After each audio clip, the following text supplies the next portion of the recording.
any part of my family, please don't watch this one. It's really, there's no need. There's no need to watch You don't need to know all this stuff, and I think you'll regret watching it at the end. So yeah, it's a bit too much. Yeah, it's a bit full in, and it's called TMI for a reason. There's shit in my eye. Do you want some water to like wash out your eye? No, you know when an eyelash Yeah. falls under the lip? Mm-hmm. Why is that making you freak out? I hate it. Like, which bothers me. part? Eyelids. Whenever I think of it, do you remember when people were making fun of Pete Davidson? Butthole? Because he had butthole eyes. Yeah. And she said he doesn't have butthole eyes, he has Crohn's. Oh, God. I love that. Anyway, yeah, it's bothering me, but I'll be fine. Did you ever have to use the eye wash stations at school? Eye wash stations. Yeah, do you remember in like the science labs, they would have an eye wash station? I dropped science the moment I didn't have to take it anymore. Well, you still have to take it up to grade. Yeah, but we didn't 11. No. Yeah, grade 9 and 10, it's mandatory. Was it? Yeah. I thought it was just grade 9. No, grade 9 and 10, it's mandatory. The fact that I don't even remember. Then grade 11 and 12, you specialize. Because that's like chem and stuff and physics, I think right? so, yeah. I think so. But no, I didn't. I never did the eye wash station. Did you? No, I just kind of wish I knew somebody who did. You so wish I could you knew hear someone about a story? Yeah, I could hear that. I mean, I don't want anything terrible to happen to them. I have seen some girls on TikTok that are nurses, and they were like, oh, at the eye wash station because an old man pissed in my eye. Like, imagine having that for a job. Ew. Props to you. Ruth worked a shift last night, and she texted me at like 1:30 in the morning because I had spammed her with all those clothes photos. Yeah. And I was like, sorry for the spam. And then she texted back, she was sorry for the late message. Like, I just got my break. And I was like, I would hate being a nurse. It's good money being She's a not even nurse. finished her shift. She's on a break. Is she in placement or is she full? She's in placement. But still, you work the same hours as like a nurse. It's wild. Like, another friend of ours from the gym, she's a nurse too. And also, imagine being a nurse and going to the gym and like having a life. Like, so she works like 3 or 4 days a week, 12-hour shifts. Yikes. Yeah. So, and then she gets the rest of the week off. And then people are like, oh, wow, must be nice to only have to work 3 or 4 days a week. And she's like, bitch, I work 12-hour shifts. What the fuck do you mean? I can barely do 5. Yeah. Honest to God. I mean, before you started working at Garage, you had never worked an 8-hour shift. Never in my life. Because when I was working at the Ritz-Carlton, hours were 3. Yeah. Which Sometimes you would I'd tell check me out. that, and I was like, what? Yeah, literally 3-hour shifts. I'd finish the work sometimes in an hour, so then I'd sit in the hallway for 2. Yeah. And get paid for it. Yeah. And you got paid if you worked there, you didn't hear that. But that's what I did. It was $23 an hour. Yeah. So yeah, I'd you were read a book. making bank there. Absolute bank. You made more there than you do now, don't you? Yeah, and I did little work. Yeah. Actually, no, that's a lie. It was hard work. Depending on the day and depending what sports team came. Yeah. But What was the worst sports team that you ever had? Do you think I can say it? We'll bleep it out. Is there... The basketball team? Yeah, they're assholes. Anyway. Yeah, anyway, let's get into this discussion today. As I said, it's TMI. We've warned you at this point. I don't know if my grandma watches, but if you do, don't watch this one. If you do. Bella, I don't think you really want to watch this one either, but, you know. They're not necessarily, like, filthy. Yeah. Bella It's and just, I like, I don't want family members to see this. Yeah. Bella could probably watch this and be fine, but we'll see. My mom doesn't even know how to access YouTube, so. Really? No. Not even YouTube? She's not there technology wise. You know what my grandma knows how? Because of my 4-year-old niece. Really? Yeah. She's so funny, that's that how she kid. knows how to go to YouTube. Because she goes there. What did she call you that one time? A butthead? What was it? No, she called me a loser. A loser. You're such a loser. Okay. Let's start. Question I'll pick anyone. number 1. Pick anyone. Yeah. Let's go with, how do I get my parents to give me more freedom? I'm 20 and they still treat me as though I'm in high school. Now, I never had this issue growing up. Yeah. Because, like, I didn't have strict parents. Yeah. They were kind of, like, in between. Yeah. Moderate. Yeah.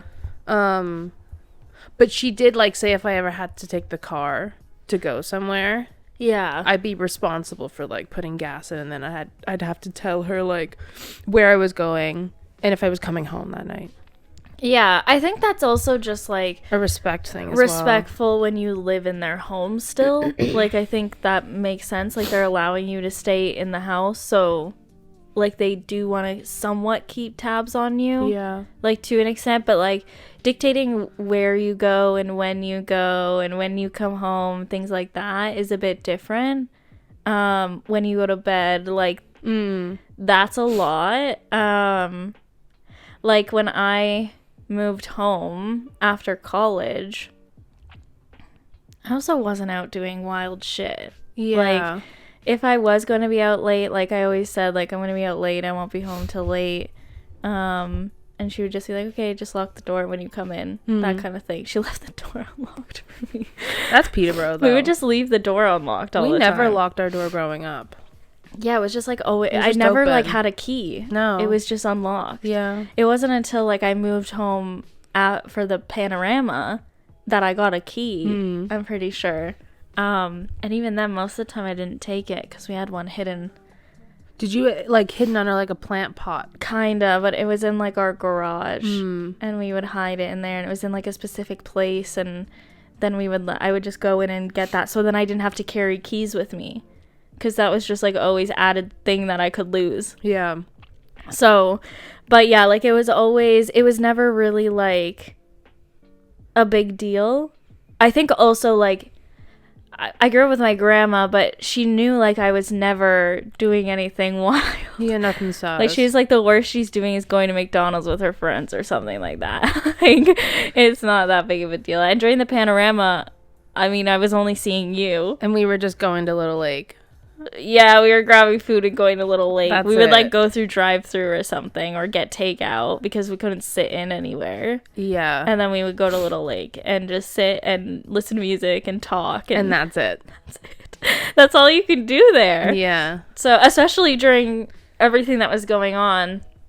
So, I didn't really have that issue either. Even in high school, which I was surprised about. The only time I really had, like, quote, curfew was if I needed her to pick me up from somewhere.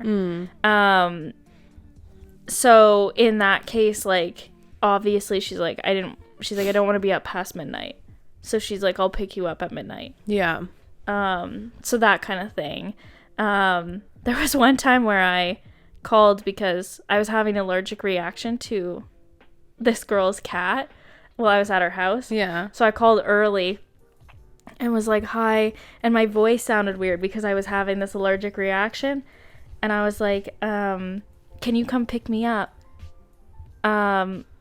early, like I can be ready soon? And before I could say anything else, she goes, are you drunk? And I'm like, no. And she was like, are you high? And I'm like, no, I'm having an allergic reaction. That's why I'm calling you to come pick me up early. And she's like, oh, okay, yeah, I'll be right there. Like, just immediately, are you drunk? Your voice sounds funny. And I was like, no, I'm just having an allergic reaction. That's it. Yeah, that's why I'm calling to be picked up. So, yeah, so that was, like, the only time. I would say your mom's kind of pretty easygoing, too. My mom's pretty chill. Yeah, like, when it comes to you that. have to be upfront with her about everything, and then she just, like, she's like, okay. Yeah. Like, even, do you hear this shit? Yeah. Somebody's talking in the hallway, too. Sorry if you can hear that. I don't think it'll pick it up, especially, like, I don't think they'll pick up the people in the hallway. But even the first time drinking, like, my mom was always like, you can drink, you just have to do it in my house in a safe environment. Yeah. To be fair, also, though, she didn't know that I was drinking at such a young age and smoking at such a young age. Like, the weed thing, she's been against smoking since forever. She still is. And I started smoking when I was, like, young. Yeah. I'm not going to say the age because what if she does watch this? I was young when I started smoking. Yeah. And I'd never really smoke in the house either. Yeah. She'd lose her fucking shit. But drinking alcohol, she wouldn't mind if me and my friends. Yeah. I mean, you don't even smoke in the house here. No, I don't like smoking in the house. I was like, I don't think this will be an issue, but because I don't smoke. But when we moved in, I was like, I should probably just be like, hey, if you don't mind, like, I don't care, but can you just do it outside? I'm sensitive to smells, and, like, I wouldn't want it to just stick in the house. So it ended up being, like, super easy, because you were just like, yeah, no, I'll just go outside. But, yeah, and then, like, what was that noise? I was like, do I want to share this? But basically, like, I grew up with, it was me and my sister most of the time, and Bella was a bit more rambunctious, adventurous. She tried a lot more things than I did very young. And my grandma was kind of the same with the alcohol, but we didn't really have parties at the house or anything. Like, she never wanted that. Yeah. My grandma very much likes her space, so, like, we would go out, and then I would just have to tell her if there was going to be drinking there or not. And at the time, sometimes I just would choose not to drink as well. Like, that was something I also did at times. So as long as she was aware of, like, whether there was going to be drinking or not, then it was okay. Like, right at the beginning of grade 12. Yeah. And I was like, there's going to be drinking there. Like, you know, that kind of thing. Also, like, I was in every extra fucking curricular there was, pretty much, besides sports. So she always knew where you were as well. Yeah, and I worked, like, 4 days a week. Yeah. Well, in high school, and doing extracurriculars, and having a boyfriend. So, like, the 2 nights during the week, I worked 3:30 to 8:30, a 5-hour shift. And then on the weekends, I worked 5 a.m. to 1 p.m. So even if I went out on, like, a Friday night or a Saturday night, I knew I had to get up for 4 a.m. the next morning. Yeah. So I was never out, like, that late. So, like, that was another thing, too. But, yeah, like, my grandma, for the most part, especially with me, because I was, like, pretty open and stuff like that. Like, I don't know how you are with your parents. By the time I was 23, I think, when we moved home for the panorama. 22? I think was it 22? I think 22. It was 22 because we... Yeah, wait, was it? 22. I think I turned 23 while I was there. Yeah. I can't remember. My 23rd birthday was there. Oh, it wasn't. I had mine here when we just moved. Yeah. So we were 22. So we weren't that much older than you are. Yeah. But I still had all the freedom that I wanted within reign. Yeah. So then, but I would say if they're not giving you that freedom, like, you didn't really go into detail on the question, so it's kind of hard to say, but I would say just, like, sit down and talk to them about it and kind of, like, be like, you understand where they're, like, be understanding that, like, they've done that your whole life. Yeah. So be understanding in that you understand that that's why they're being like that. And that also be, like, understanding in that, like, you want to, like, make it known to them that you want to respect their boundaries and be respectful because you do still live in their home and stuff like that. But I think just sitting down and being like, I am an adult now. Yeah. These are the freedoms that I think I should be able to have as an adult. And maybe you can come to, like, a compromise that way. Yeah, and I think you should come from a place being like, this is how I feel. Because if you state your feelings and how you're experiencing it, rather than attacking them, being like, you do this to me, you do this. Yeah. Because then at that point, they feel like you're coming at them. Yeah. And they get defensive and they don't actually open up and listen to what you're saying. Yeah. So whenever I'm feeling upset, I'll be like, I don't understand why you're doing this. Or, like, I don't understand why you're doing this to me and shit like that, you know? Yeah. Yeah. I think just being like, I understand why, like, you feel this way, but I feel this way because these rules are in place or things like that, or like I feel like you're not giving me the opportunity to be a trusting adult because of all the things in place. And I know it is different for families that come from different countries, because sometimes culturally it's quite different, and like I'm never gonna understand that either. Like it's completely different with kids who have immigrant parents. Like completely. Like even me being like, go tell them how you feel. Like what's that gonna do sometimes? You know? But it doesn't hurt to try to have that conversation and just to explain them, because like it's important that your parents know that you're happy. I think so too. We can't really give much insight on. We can't give any insight on we what also it's don't like know the situation. To have immigrant parents. If that's your situation, that's a whole different ball game, girl. I'm sorry if that's the case, because I mean it's a hard one. It is a stereotype that white parents are more easygoing, but it in most cases I would say is accurate. Like we not even like white parents, just like North American, like Western. You know, westernized culture is really like there's different standards. So when you've grown up in that your whole life, it's a lot easier to be like, okay, like but when you haven't, it's not. Like even if you have been here your whole life, your parents still lived a whole other life before that in a different place, if they are immigrants.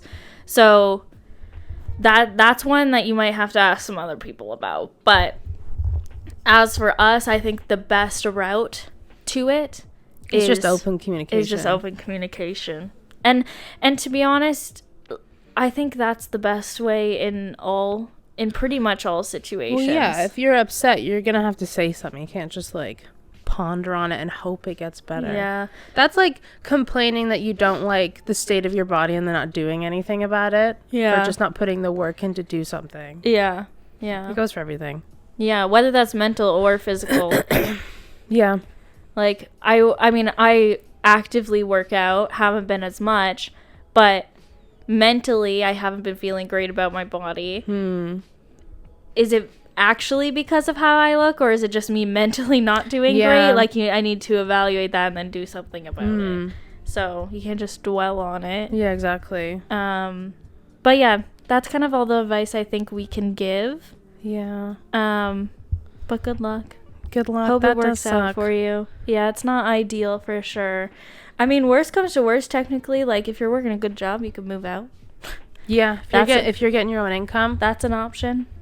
And you don't have younger siblings to worry about. Obviously, like I do hear a lot about people who complain about their parents and their situation at home, and then kind of, as you said, don't do anything about it. And they like work good jobs and just like don't move out. And I'm like, realistically, I had an ex-friend that did that. I'm like, you could move out. Like, just move out. Like that's when you really get the freedom. That's what I did. That's what we did. I wasn't liking how certain things were going. I'm like, I'm making my own money. See ya. Now we're broke bitches, but you gotta do what you gotta do. Mental health is much better now. It is. Plus, you have a lot better relationships with those people as well. I think so. I think if I didn't move out of my house, the relationships would have gone south. Personally. They usually start to go south. And then you're like, I need to get out of here. You need to be your own person. Next question. Hopefully you guys can't hear the banging that's happening above us. We live in an apartment in Toronto. Does your coochie ever smell? Never, like, really bad. Same. Like, like after you work out, sometimes or should I'll rephrase it. Can your coochie smell bad? Your coochie can smell. Your like coochie. Your coochie. Your coochie can smell bad. Can smell. If you have poor hygiene, it can smell really bad. But the coochie alone just naturally, it has like a smell. It has a certain smell. It has a certain smell naturally. There's multiple smells that it can have. Yeah. Like, how far do we want to get into it? Yeah, like, it depends on, like, what you eat, where your hormones are at, like, what time of the month it is. Yeah. How well you clean, like, all of that. You do have to take care of your coochie. Yeah. The great thing about the coochie, though, it is self-cleaning. Self-cleaning. Which is amazing. Yeah. It's the only organ that is. Yeah. God bless. But, God bless the coochie.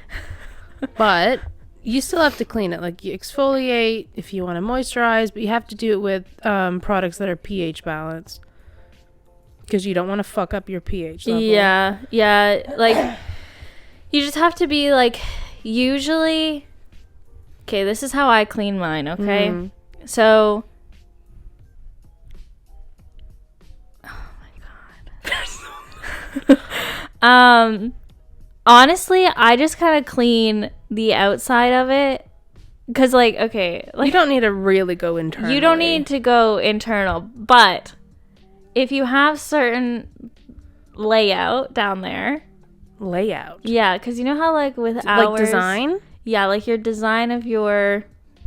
Oh, you mean like the labia? Yeah, so I thought you meant like the pubic hair layout. No. The labia. So, like, for I think you're the same. We have the outer labia that fully covers the inner. Yeah. But that doesn't mean the inner doesn't need to be taken care of. But you also can't go, like, inside. No, because you can get an infection. Yeah. So you still have to clean inside your inner, like, just on the inside of your outer lips. You have to clean that with, like, honestly, just water. Like, you're not supposed to use, like, anything else, really. But with water, and then that's it. Like, yeah, just a little refresh. Just a little refresh. And then, like... As for inside, because that's usually what's the thing that's making it, if you do have a smell, that's usually the thing that's making it smell. Yeah. There's, like, I use, like, a certain thing to kind of level my pH, and it looks like a tampon thing, and it's a liquid thing. Have you heard of these? A liquid thing? Yeah, it's like a chemical, like, liquid. It's not... Chemical sounds like really scary. Like an injection. Yes, yeah. So you put it in like a tampon, and then you inject it inside you, and it cleans your insides. And then, like, you wear underwear. Well, it, like, drips out of you, and it kind of cleans. And it's supposed to prevent, like, yeast infections. It balances your pH, like, all of that jazz. So that's what I use if I notice that, like, things are kind of getting a little sketch. Yeah. Which could be, like, I've eaten a lot of greasy food lately. Or, like, just, like, where I think, like, my pH isn't at the level that it needs to be. That kind of helps. Drinking a lot of water helps. It also helps with keeping your vajayjay wet for when you're getting horny. More water. It, like, helps everything move better. Also flushes out your kidneys. Yeah, so lots of water. This, like, little thing helps. I'll pop it up on the screen if I can. I might use it. Find it. Not yours, my own. Yeah. You don't want to share that. Well, yeah. It also comes, like, it comes in a pack with all these, like, little things that look like tampons. And they're not tampons. They're these, like, little cleaning things. And then, like, it's got, like, a cap on it. And you have to, like, fully break the cap off. Yeah. And then you put it in so it's, like, an individual one. Yeah. So I might have some. You can try it if you want to. Interesting. But, yeah, like, I don't really use anything else to clean down there. No. Because you're not supposed to. Like, you just use water. Even some soaps you're not supposed to use. Like, you can use, like, I've used, like, a goat's milk one. Yeah. That's, like, very moisturizing on just, like, the outer lips. And that's fine. But you're not really supposed to use anything else. Because... like, you're not, it, like Annie said, it's self-cleaning, so you're not supposed to put anything else inside, really. Now, other things that can cause it to smell that I've noticed from some other people, if you leave your tampon in too long. it can start to make it smell. So, like, tampons are only supposed to be left in at most 8 hours. I would say don't even leave it in the full 8 hours. Like, because that whole time it's just sitting with dead blood. Yeah, even if, like, there's no blood on it, like, say that you've just put one in for security reasons, and it's still your down there is still creating juices and stuff like that. Yeah. So it's still soaking all that up, and then it's just sitting. So not a good idea to just leave that. Definitely change it. Plus, like, in general, you want to prevent toxic shock syndrome. So just change it, like, frequently. Yeah. Like not like every hour, but like every, like, I'd say every, like, 6. Like, I wouldn't leave it past 6 hours. No. Like, I get nervous. So, like, the only time I leave it past 6 sometimes is if I put it in before I go to sleep. Yeah, I used to. Yeah. Like, put it in when I went to bed at, like, say 10 or 9, and then I'd wake up at, like, 11 or 12, and I'd sleep with it in. Yeah, I sleep with it in, too. And then, but then as soon as you get up and change it. Yeah. Yeah, like, you don't I know you're not supposed to sleep with a tampon in. Yeah. But it's easier. I hate pads. I hate pads, too. Like sensory wise, I don't like it. Feels like I'm wearing a diaper. Yeah. I hate it. And, like, you know, when it just rubs. Yeah. Don't like it. Yeah. I want to use the Diva Cup. I have it. Yeah. Britt loves it. She I don't even swears think by I'll need it. to use it now. Why? I haven't had any spotting now that I have the IUD. But for your regular period, though. I don't get a period. You don't get a period with IUD? No, not with the one that I chose. Oh. Because you can choose between 2. You can either get one with less hormones. Yeah. And then you're supposed to, like, have it for, like, a 3-4 day at most type thing, and it's not very much. Or you can get the one with more hormones, which is where you have, like, very, very little to no blood. Maybe I should get an IUD. If you do get it now, get it before you turn 25. Why? Otherwise, they cost you $400. Yeah. Because I know I'm not having kids. They literally called me and they didn't know that I was under 25 initially. Yeah. So they called me and were like, yeah, like, we put in this prescription, but, like, do you need both of them to go through? Because, like, otherwise it's going to cost you, like, $800. And I was like, what? And I was like, no, I just need one. So they were like, well, you can decide and then put in. And I was like, are you sure it's going to cost me money? Like, because they told me it was free. And then I was like, are you sure? And then they were like, yeah, like, for one of them, it's like $300 and some.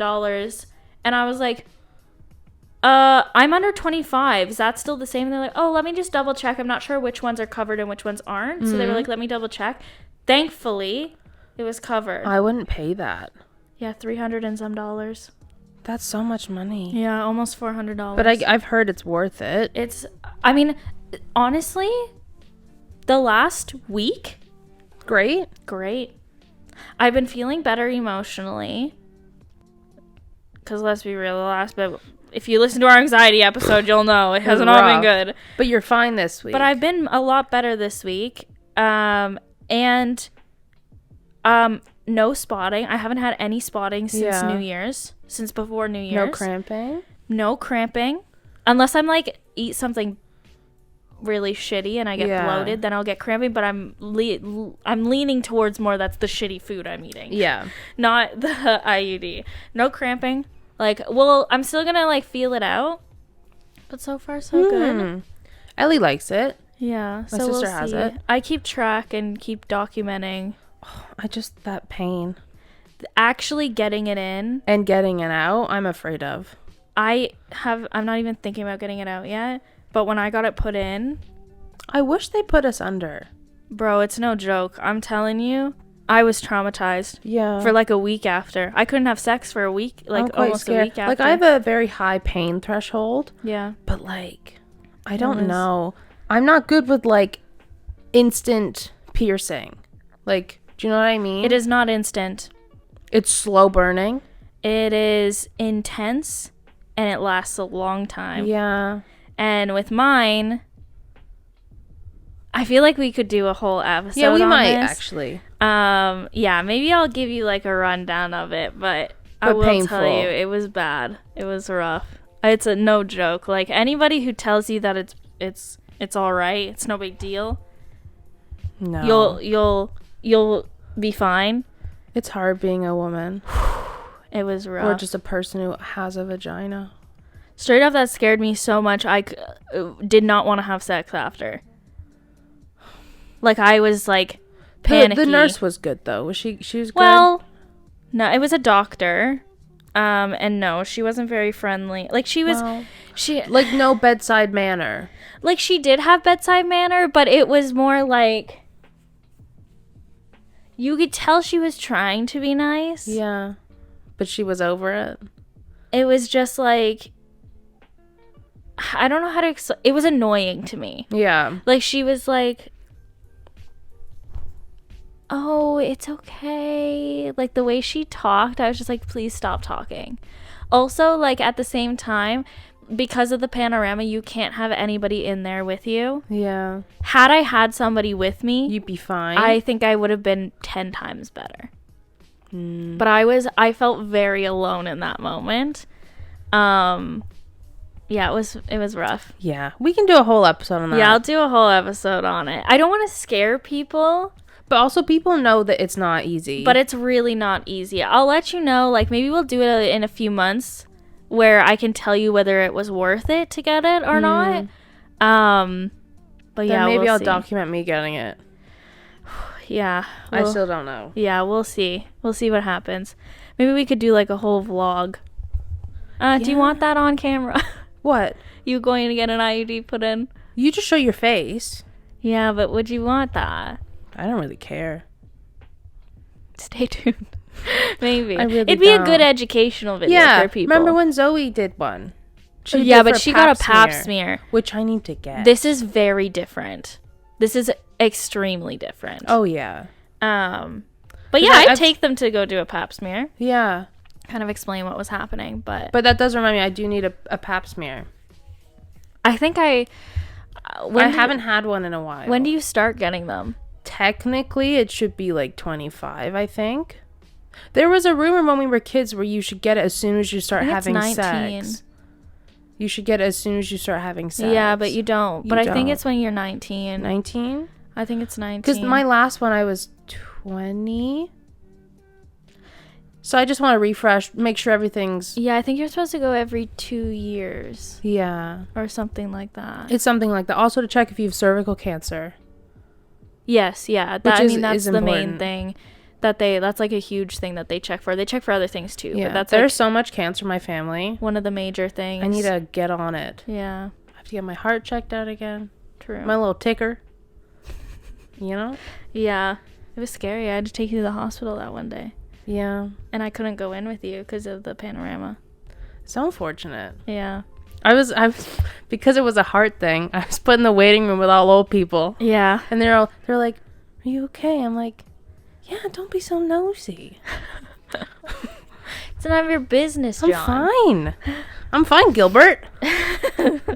He was being friendly, but it's quite nosy. Yeah. That's just the borough for you. That's true. But to sum it up, your coochie does smell, and there are ways to fix it. Yeah, there are ways to fix it, and it does have a natural kind of odor to it. Yeah. Like, unless it starts smelling really rank, then you're probably if you're having, like, fishy smells. Yeah. Say, if your friend is having fishy smells, yeah, you should tell them. Yes. Yeah. Just pull, and not in front of people, obviously. No. Just, like, pull them off to the side and be like, hey, friend. Because sometimes it can get really rank. Like, I remember I used to commute to work. Mm-hmm. I'd go on the station every single time. And you know how, like, you have a spot where you stand and you go in the same spot? Yeah. So I would always see this woman. And she always sat in the same area. And you could smell her cooch. Yeah. And people around her would just be like, oh, my God. Yeah. And I feel terrible. Like, I want to say something, but, like... It's a stranger. There's a boundary there. Yeah. But with your friends, you need to tell them. Need to tell Just them. like if they have bad BO. Yeah. Tell them. Yeah. Also, you sweat more at the gym, your cooch. Oh yeah. When you go to the gym, you need to take care of things. You need to change your tights because my God. Yeah. They get rank. Yeah. We know. Yeah. My tights get rank sometimes. Yeah. So, also, like, Lululemon tends to, like, they hold on to the smell. And certain tights hold on more than others. Yeah. But you, like, basically what I do is because I don't wear underwear when I train. No. I don't really wear underwear in general. Same. But I don't wear underwear specifically when I train. So when you're just like sweating into your tights, so i.e. you have to wash them more, but also like what you can do is I soak them or clean them in like the bathroom sink, specifically that area, the crotch area, because that's where things are developing. Yeah. Like that's where I'm sweating the most pretty much when it comes to my lower body. So I wash like that area in like vinegar and water and soap, and then in like the sink, and then I hang them on the back of my door to dry and air out a bit, and then I don't wear them again. I put them into the wash to be washed. But I've done that like pre-wash to kind of really try and get like the smell really out of it before works. Wear them again. And that seems to be helping. I mean, I don't think I smell the majority of the time. So, no. Yeah. So yeah, I think that's the few tips that I have for keeping your coochie in check. Shouldn't be embarrassed about it either if your coochie has a certain smell. No, like if it's not necessarily a bad one. Yeah. Also, when you're on your period, your coochie gives off a smell. It kind of almost gives off like a metal smell. It's like ammonium, ammonium, right? I don't know exactly. I just know it's like a metallic-y smell. Copper. Yeah, kind of. So sometimes that'll happen. I've heard from like other people with the tampon thing, it can smell either fishy, if you like leave your tampon in too long, or like rotten eggs. Yeah. And usually, like I said, like once you like take it out, I've heard. Yeah. Like I was speaking to a friend about this because she works 8-hour shifts. So she was saying like sometimes it's hard to find a time to get to a bathroom, and then she notices kind of when she gets home. Yeah. Because now she's been working for like she's had it in for like say 8-9 hours. By the time she like gets up, puts it in, goes to work, works her whole shift, and then comes home, she doesn't always get a break. Like if she's go. Yeah. So like she was saying like she like as soon as you take it out, like it's on the actual thing. The smell doesn't really sit inside of you. It's on the thing, but she said then like you just need to clean, but then don't do that. Like don't let it sit in there, because then over time it probably will start.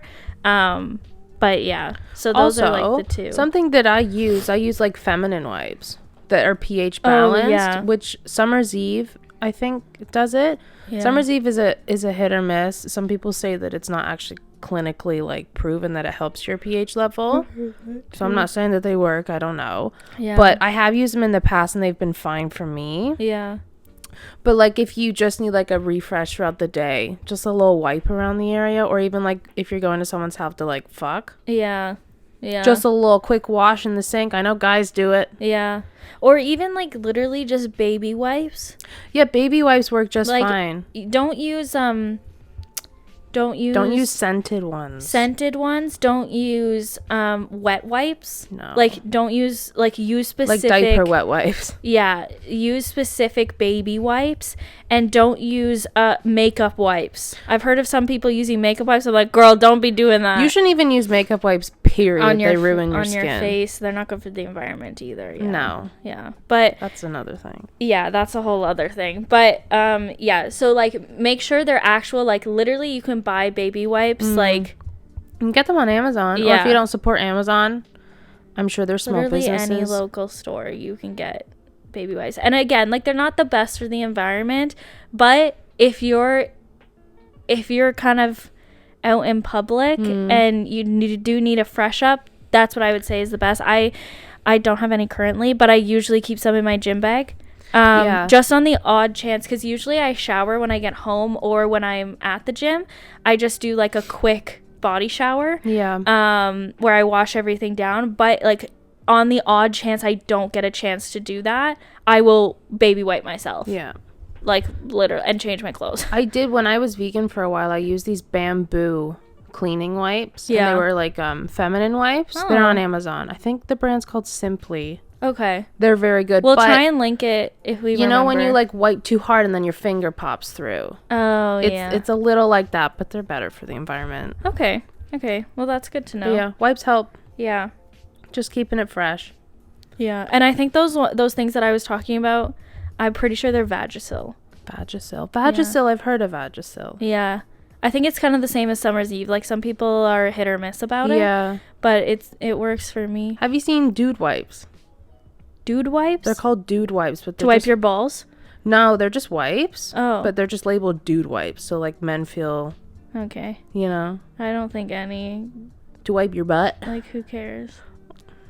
Who knows? The packaging's cool, though. Yeah. I'd like them. Yeah.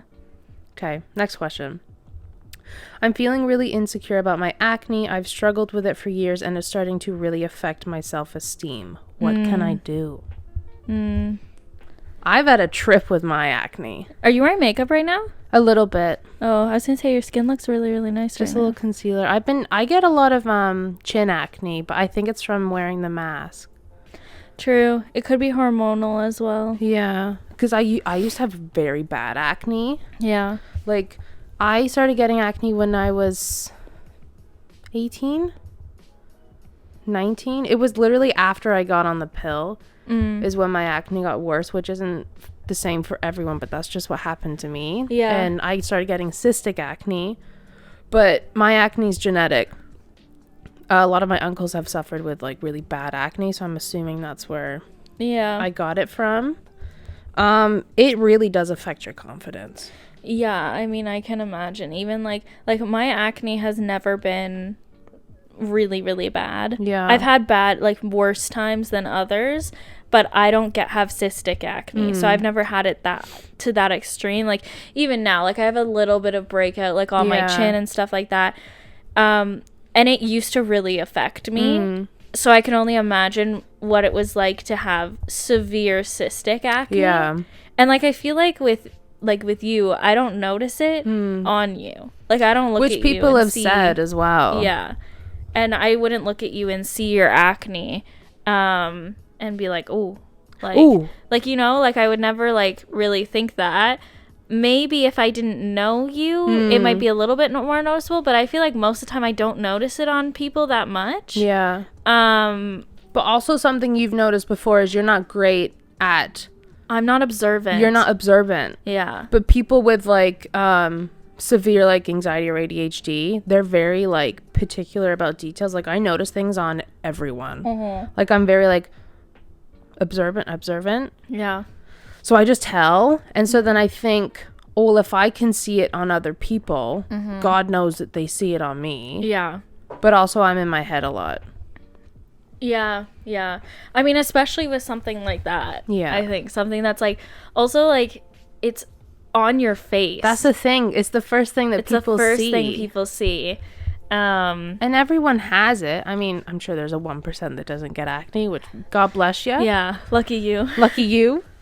Wish that be me. But not everyone's like that. And they struggle with skin concerns. Yeah. I think so too. Like, even like when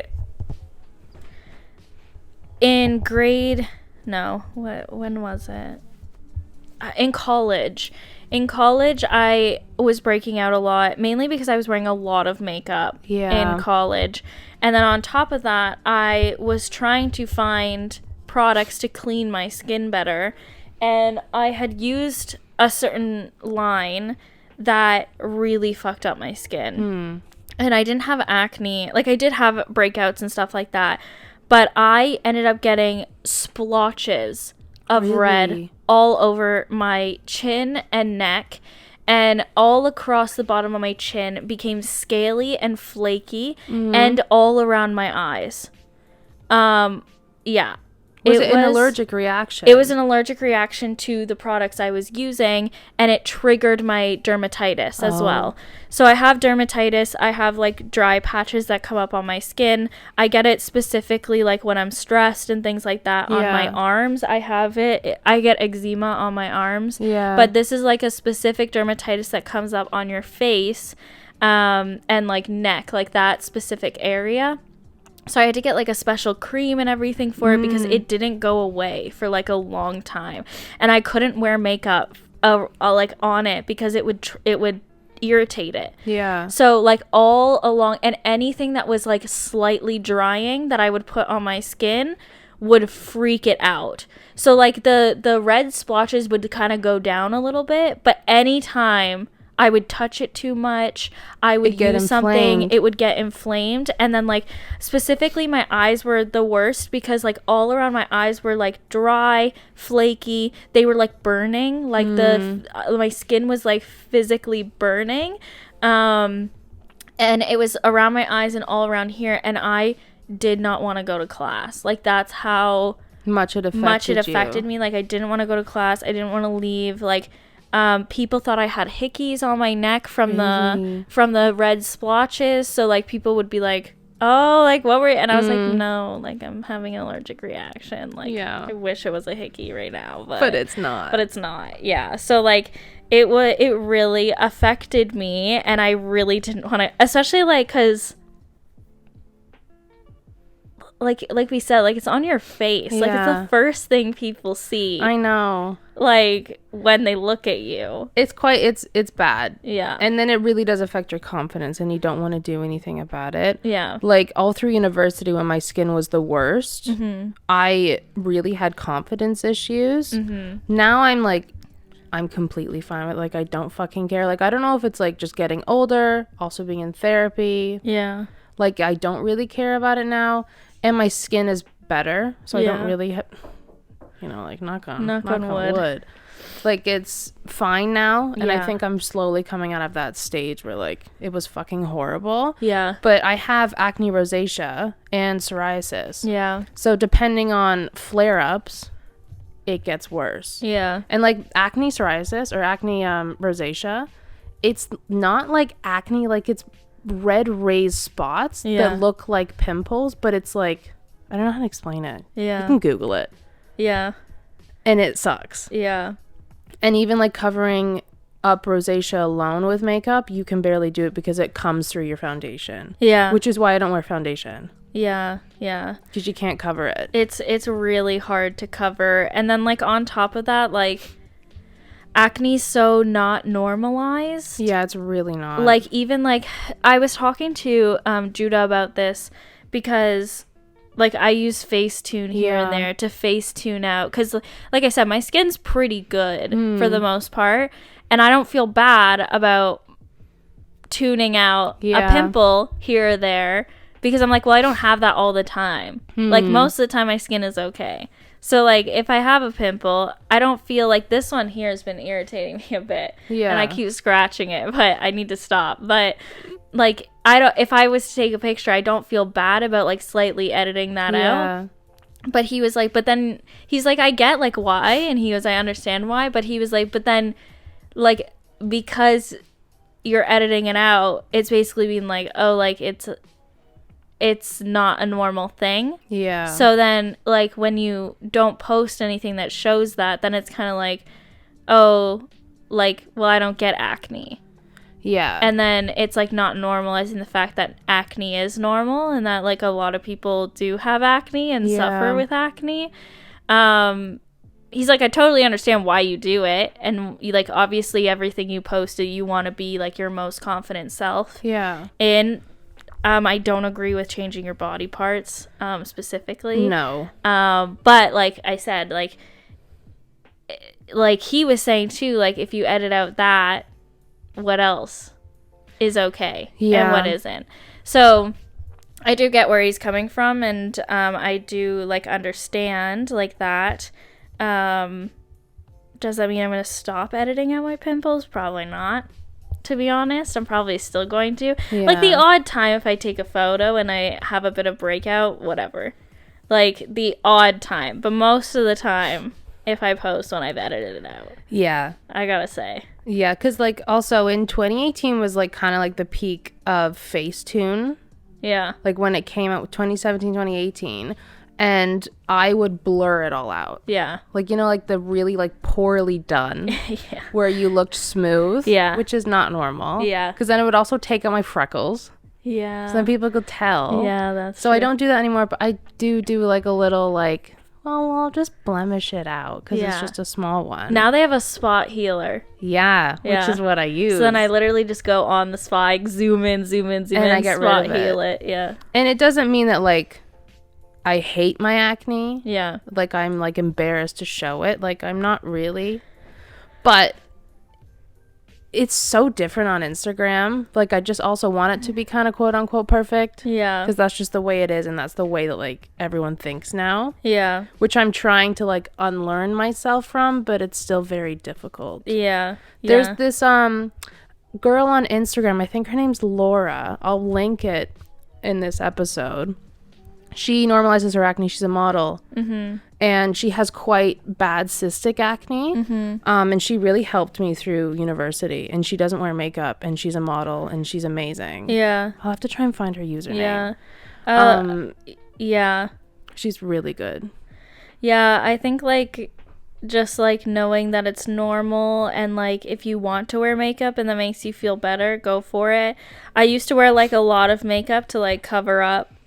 Same. But now, like, I've just gotten to the point where, to be honest, it's a lot of work. Yeah. And I'm like, people know what I look like. Like, I'm also not somebody who changes completely how I look on Instagram. Like, neither are you. Like, if I met you, if I didn't know you and I saw you on Instagram, like, there's some people who fully change the way their face different. Looks. We saw one on TikTok recently. Yeah. And I'm just not about that. Like, I want people to know what I look like in real life. Like, because then it's just weird. Yeah, I just feel like it's weird. Like, if people were to meet me in person after seeing my Instagram, like, I don't want them being like, who the fuck are you?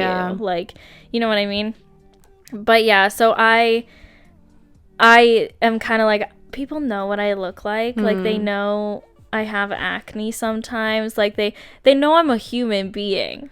Is really what I think. Like, I'm like, and like, we're the toughest on ourselves, right? Yeah. So, like, I'm not very observant of other people. So, I'm probably not really going to notice if you have a flare up or something, right? Mm-hmm. But I'm super observant of myself. So, if I look in the mirror and I'm having a breakout, I'm like, oh my God, my acne is so bad. Like, sometimes, like, Judo will come over and we'll be like washing our face and brushing our teeth before bed. I'm like, oh, my acne's so bad right now. And he'll just be like, I didn't even notice. Literally. Like, he was like, until you said that, wouldn't have even noticed. Because you have to think, if you're out and about walking around, no one's looking at you. Because they are in their head. Yeah. And they think you're hot. They think you're hot. That goes for every insecurity. Like, if you're out thinking, like, you're not comfortable in your own skin and, like, people are looking, it's easier said than done, obviously. But they're not thinking about you. Yeah. I don't think about anyone else when I'm out because I'm in my own head so much. Yeah. Like, I worry too much about myself. Yeah. Sometimes I, like, people observe. Yeah. But I'm not, like, judging people. Never. No. Like, I'm not, like, in my head being like, oh, look at that person's acne. Like, I'm never like that. I would never go up to someone and comment or, like, just think, like, that's gross. Yeah. Because I would never do that. So then I have to be, like, think of myself as if I was looking at myself from a different perspective. Yeah. Like, you would never treat yourself like you would treat others. You would never treat others the way you treat yourself. Yeah. Yeah. Yeah. So. But that's through therapy that I've learned that. Yeah. Yeah. It takes time. To be honest, it takes time. Yeah. But yeah, I think so too. Like, I just remember that, like, it is normal. Like, everybody has those. Even, like, this girl that Annie was talking about, this, what's her name, Laura? I think her name's Laura. She's a model, and she has this kind of breakouts. Yeah. If Laura can do it, so can you. Like, it doesn't matter. Yeah. But it's easier said than done, and hopefully you do feel confident with your skin. Yeah. Eventually. It took me a long time, but also it's the hardest, like, in between, like, ages 15 to 21, I think. Yeah, I also didn't really get acne in high school. I didn't get it till college. So then when I started having breakouts in college, it was like my life was ending. Yeah. I really thought it was. Also, it's like the peak of your, like, adolescence. Like, your prime in that sense. That's what I thought. It was really downhill like, for me in culturally college. Wise. Yeah. Well, we'll have a whole discussion about college too. I kind of want to bring on my college friends to talk about like what college was like for each of us, because we all went to college at the same time and we were all friends, but I feel like we all had very different experiences. Even we had very different experiences. Yeah, and mine was not a good experience. Yeah, same. Yeah, it went really south very quickly, and it's really why I only did 2 years of school, because I knew I wouldn't have survived if I had done the third year. It's rough. Okay. Yeah. Should I be bleaching parts that I'm insecure about, such as my armpits, vagina, butthole? Oh, we had a similar question last episode. I don't bleach anything, but I'm already pale as shit. Yeah, I don't bleach anything. I don't think you should, but if you want to, knock yourself out. Yeah, I mean, this kind of goes along with like a plastic surgery question. Like, yeah, if you're really, really insecure about something and it's going to make you feel 10 times better, I would say think about it for a long time. Yeah. Don't just like on a whim go and get something done, including bleaching. I'm pretty sure bleaching hurts as well. I don't think it's great for your skin. Think about your well-being. Think about if it's really necessary. Yeah. But like the way your bits look is the way they look. Like you were born that way. You like. Okay, Lady Gaga. Baby, you're born this way. Yeah, like you know what I mean? Like you were born that way for a reason. I have things that I'm very insecure about.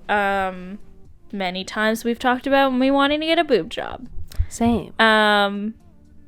Mainly because I feel I look disproportionate. Yeah. Because my ass is so big that I feel like you want them a little bigger. My upper body just isn't like and cutting. We've talked about me giving you my boobs. Yeah, we have to give to you. Yeah, like when Annie gets a reduction, I take we'll do half off. Yeah, like a discount. Yeah, so like things like that. Would I actually get a boob job? I don't know.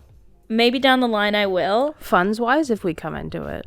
Maybe. If I had the money, I'd do it.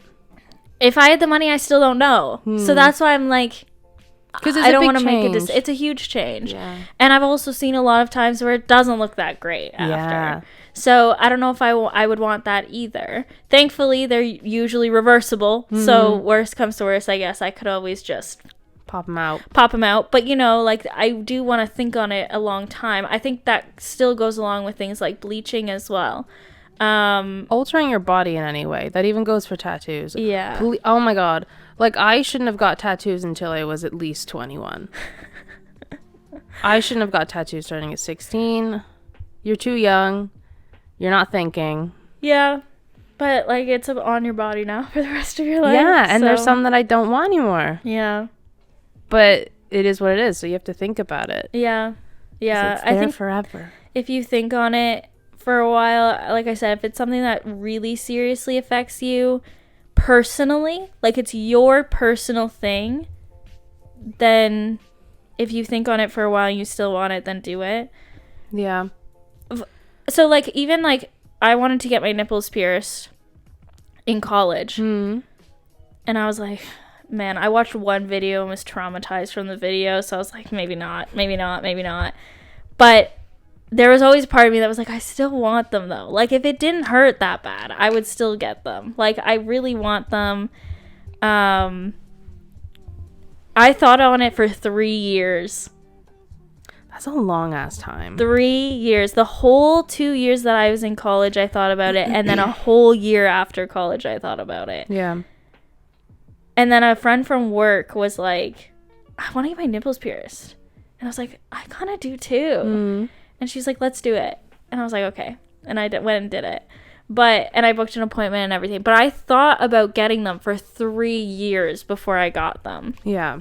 So that was, plus I will add, I had no tattoos at that time and no other piercings beside my ears. It's quite drastic. So it was quite a big thing. So, and I wasn't allowed to have piercings. And you went straight for the nipples. So, yeah. Yeah, so I went all in with that one, but like I said, I thought on it for 3 years about whether I wanted them or not, and I still, after 3 years, was like, I really want them. I'm like, you know what? I've been thinking about it for 3 years. Yeah. I'm just gonna get them. Worst comes to worst, I take them out and they heal over. Absolute worst comes to worst. So I was like, not that big of a deal. Now I've had them for many years. And you love them. And I love them. They actually really made me fall in love with my boobs, and I think that's, before I got them, hands down would have gotten a boob job. Really? 100%. But see, now, I want them. Now I love them so much that I'm just like, maybe I don't want a boob job. I go back nice boobs, though. Thank you, but you want them just a little bigger. I think you have really nice boobs. Mine are too big. No, I love your boobs. Like for me, back pain wise, is the reason why I want to get them reduction. Yeah. Like, they look fine. Like, I'm okay with that. But they literally hurt me. And it's annoying because, like, sometimes, like, I'm a medium with pants. But then for a top, I'd have to get, like, an XL top. Yeah. Because it literally is too tight on my titties. Yeah. Yeah. I can understand the clothing. The clothing part would really be frustrating, I think. Yeah. Like, things just don't fit, I think, the way you want them to. Yeah, or sometimes because it gets too tight then. Like, I was sexualized at a really young age, which I explained about in previous episodes. So that's one of the main reasons why I would personally get a boob job. Yeah. You know, medically and mentally. Yeah. And then I didn't have boobs for a long time. Like, I did not develop early at all. Like, I was definitely a late bloomer. It was weird because I had like A-cup boobs like all of high school, and then I went to college and they got slightly bigger. Yeah. Like very tiny bit bigger. And then I gained like a bunch of weight while I was in school, and then like all of a sudden I had double D's. Yeah. Like, and then I lost the weight and didn't really lose my boobs. Are you a C now or are you a D? I'm a 32 double D now. So like sometimes I wear a 34D depending on the bra, because that's like the sister size. But at least the last time I checked, I'm not sure where we're at now. I haven't gotten my boobs measured in a while. I don't wear a bra. I think they're bigger now because like I said, like they've been changing. And my current bras that I have, like I don't wear bras, but like the bras that I have are like lingerie type ones. And I tried one on recently and it was quite tight. Yeah, quite tight. And like, you know where you get the overflow? Yeah, I was having that happen. So I think I have gone up a size, but I'm not sure where I'm at now. But yeah, so like that's kind of where I'm at with that kind of stuff, including bleaching things. Like I've never wanted to bleach anything, but also no parts of my body are very dark. Yes. So like I can understand why somebody would feel like they want to do that. It's also normalized in porn that everything's light. Like a lot of porn stars get their butthole bleached. Yeah, I don't know why, but I don't know why either. I don't really care. Like if I saw somebody with a darker butthole in porn, you wouldn't be like, oh God, I'm off. Like I would never. Could you imagine? I would never do that. I really don't care. Also, if you're only thinking about getting bleached because of someone else's opinion, that's not a reason to do it. Like if like someone you're having sex with, like your partner's being like, oh, like I'm not attracted to that. I really think you should do this. That's an instant red flag for one, which is another question we have. Yeah, we can segue actually into that. That's instantly a no. If you're doing it for other people's opinions and making them happy, sorry. No, we're not about that. It's 2022. We can do what we want with our body.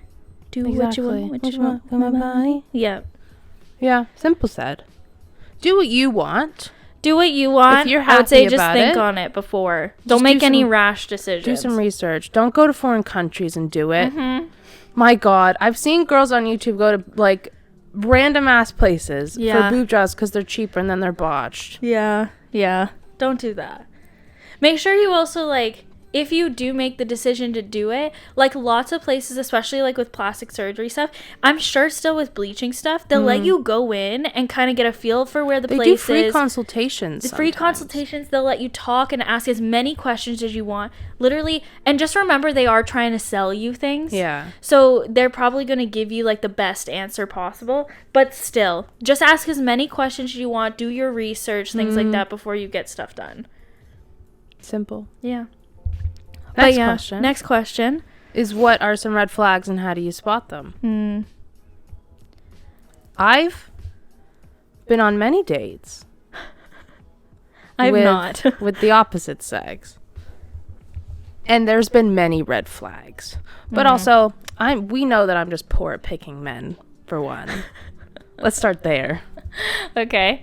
Let's start there. But a main red flag for me is, one, them telling you what to do. Like them putting their opinion onto you so then it changes your opinion. Disgusts me. I can't stand it. And I've seen friends been in relationships where their significant other convinces them out of their opinion. And their opinion's not wrong. Yeah. It's not like nothing like that. Yeah. It's more of like a moral standing. Okay. And I don't get it, and it irks me. Okay. I mean, there's so many. What ones do you have? If you're like rude to like wait staff or stuff like that, that's like a major red flag. I think also like if you're just like an inconsiderate person in general, it's like a huge turn off. Then it's like a huge, like if you meet my friends and then you just like are a hater about my friends, like why? Unless they see something that you don't. Like with your friends? Yeah. Oh, if like your partner sees your friend disrespecting you, that's a different thing. I mean, like we've had situations. We've had a friend who doesn't really support us the same way we support them. And it was kind of bothering us, but he was the one that kind of pointed it out. Yeah. And he was like, it's not really fair. Like, he was like, that you're expected to support with this much, but they don't have to support you that much. We're not back. getting it back. Yeah. And, through that, like, discussion, I think it made it very clear. So, like, in those situations, obviously, like, especially if you're a partner with that person, like, Judah and I are partners, so he's been around and is around a lot and for a while. So at that point, he gets, like, a good read. But if we were, like, together for a week and he said something like that, it would probably be, like, a little standoffish because you'd be like... And it's also the way you approach it. Like, if he approached it and been like, yeah, your friend's a shit fucking friend because of this and this and this and this, you're like, okay, hold on. You've known her for one time. Like, slow the fuck down. Like, that's one thing. But, like, being together for almost 3 years and him being like, hey, listen, like, this is what just remember, like, this is kind of what I'm noticing. I don't know if that's the case, but based on what you're telling me, this is kind of how I'm thinking.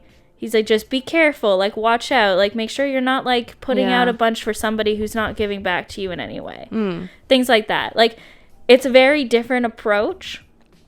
So I think the way people approach things is a big deal. I think the way they handle certain situations, I think, can be, like, a red flag or not. Yeah, like, in communicating, if they're reacting only in anger... That's a huge red flag because that's going to get worse. Yeah. It's the whole like, oh, don't worry, it won't happen again. It will. It will. Just like if they cheat once, it will happen again. It will likely happen. Do not again. stay. You look pathetic. I'm talking to you, Khloe Kardashian. Yeah. You look There dumb. is a part of me that feels sad for Khloe because, you know, Khloe's making her decisions based on emotions and love. I think that poor girl only wants to be loved.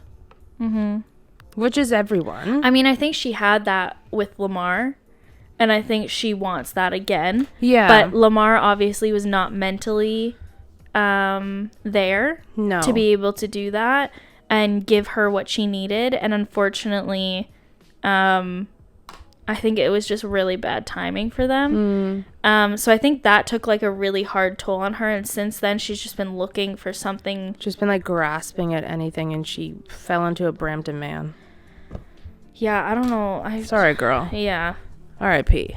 Yeah, I don't know what the fuck Tristan's doing, but no. But that's a huge red flag if they've cheated once. Yeah. They're gonna cheat again. Yeah, I don't really know how you'd find that out. Like, even if like say it was somebody new that you were going on a date with, like if you found out that they had cheated on their ex, what would you think? I'd have to, I think, get the full story. Yeah. To see if they were cheating on each other. Yeah. If it was like but it would put me off, and I probably wouldn't. I think me too. Consider a long-term relationship with them, like stability-wise, because I feel like I wouldn't have gone through it, so I don't know. Yeah. But I don't think I could trust somebody. Yeah, fully. I'd definitely be like a little standoffish. Yeah. Completely. If it was a long-term relationship and they cheated on their partner. Yeah. Yikes. Yeah. But yeah, like even possessiveness, that's a huge red flag. Yeah, that's true. Yeah. If they're like constantly texting you where you are, what you're doing, what you're wearing. Yeah. Who you're with. Yeah. If they're jealous if you're with male friends. Yeah. Yikes. Yeah. Don't be jealous about that. There's like a level, obviously, of respect that you give to your partner, like when you're in a relationship. Like if I hang out with guy friends, I don't really have guy friends, but like, okay, for example, there's a guy that I went to college with who moved into town within like the last year. And another friend of mine who doesn't live in town was saying that he's very lonely. Like he doesn't have a ton of friends in town. And he's kind of struggling with it. And it's hard to make friends right now, especially because of the panorama. So she was like, he had come to pick something up for her from here. And he was kind of like, oh yeah, like if you want to hang out anytime, like let me know. And she was like, yeah, he's just like really like lonely kind of, like he just like doesn't really have a lot of friends. So I was like, okay, like that's not a big deal. Like to me, like I could probably hang out with him. Obviously we can't at the moment, but like when we can, like I can probably, if I get a chance, like hang out with him. But I did speak to Judah about it and kind of be like, would you be okay? Like if I did this, like how would that make you feel? I think it would have been like kind of a red flag if he was like, no, you can't do that. Yeah. Like it definitely would have been a red flag, but I ran it by him out of respect for him and like making it clear to him that I have no intentions with that person. Yeah, with this person. It's literally just to like hang out. Yeah. We've known each other in college. We haven't hung out since, so there's nothing there. Yeah. It's just that that he doesn't really have many friends. And I said, like, to be honest, you'd probably get along. He's kind of a nerd too. So I was like, you could come too if you're free, but would you be okay if I was to hang out with him, maybe by just us or something? And he was like, yeah, that's fine. Like, he's like, healthy. He was like, I trust you. And everything, but I think out of respect, like me running it by him, like I wouldn't just go hang out with him and then not say anything. Yeah, like I feel like that's sketchy. Then if it kind of feels like you're hiding something a little bit. Yeah, like there's no reason for me to do that. So just like running it by him before and kind of being like, also then you kind of get a read on your partner, not like I was testing him or anything on it, but you kind of get a read on where they're at with you hanging out, because I don't have any guy friends. Yeah. So it's not really, and like I am friends with some of his friends, and there doesn't seem to be any kind of issue there. But I also don't hang out with them one-on-one. Like I hang out with them with him, or very rare occasions I'm in a Discord call and he might not be there in the Discord call yet. Yeah. Things like that. But other than that, like, when else am I around other guys? Yeah, really? Exactly. Like, so it's just out of respect. Yeah. So like I think just like if like people are like, no, you can't hang out with this person, or you can't hang out with any, like even a girl saying to a guy who is interested in girls, like, no, you can't hang out with any girls at all. Yeah. Like, that's a red flag for a girl. Yeah. Like, if you were a guy in that relationship, you need to address that. And if it's not addressed or she won't budge on it, that's a really red flag. Because I've seen some girls be like, oh, well, they don't want their boyfriends being very close friends with other girls. Yeah. And I think that's wrong. Yeah, like, I don't really see, like, a big deal. Unless they're, like, you know, trying to make a move on your man. Yeah. Yeah. Like, yeah. Unless they're trying to make a move on your man. That's different. Yeah. I think, like, if you trust your partner, even if that person makes a move, they're gonna block it. They're A, gonna block it, and B, they're probably gonna tell you. Yeah, if and that person, then you go to that person. And then you go to that person and you can address it if it happens, and it may never happen. So then you're just kind of stressing about something you don't need to stress about. Exactly. It's hard to spot red flags when you meet them instantly. Especially when you first start seeing somebody because you're so in it. Like, you're so in love and things also, like sometimes you could literally be blinded by love. So then the good thing is to, like, check in with your friends to see how, like, they feel on him. Yeah. If you have good friends around you. Yeah. They'll tell you, like, oh, yeah, he's a chill guy. Yeah. Or chill whatever. But, like, my mom always said growing up, the best way to know how a man is how he treats his mom and how his father treats his mom. Yeah. Yeah. That's just for a male. Yeah. I don't know how it works for females, considering both my parents are pretty not there. Yeah. They're not great. So I don't know how it works for a female. Yeah. But it is a good indicator. Usually how they treat their mom. Yeah, I mean, I think if they're a family unit, then that makes sense. Like, if they're around their parents a lot and things like that, then that makes sense. I was not, so... Yeah. I think also, like, I didn't have, like, a father figure. Yeah. So there wasn't really, like, a role model for what I was supposed to look for in a guy. I just knew what I didn't want in a guy. Which almost was better because I've been very lucky with the guys I've dated.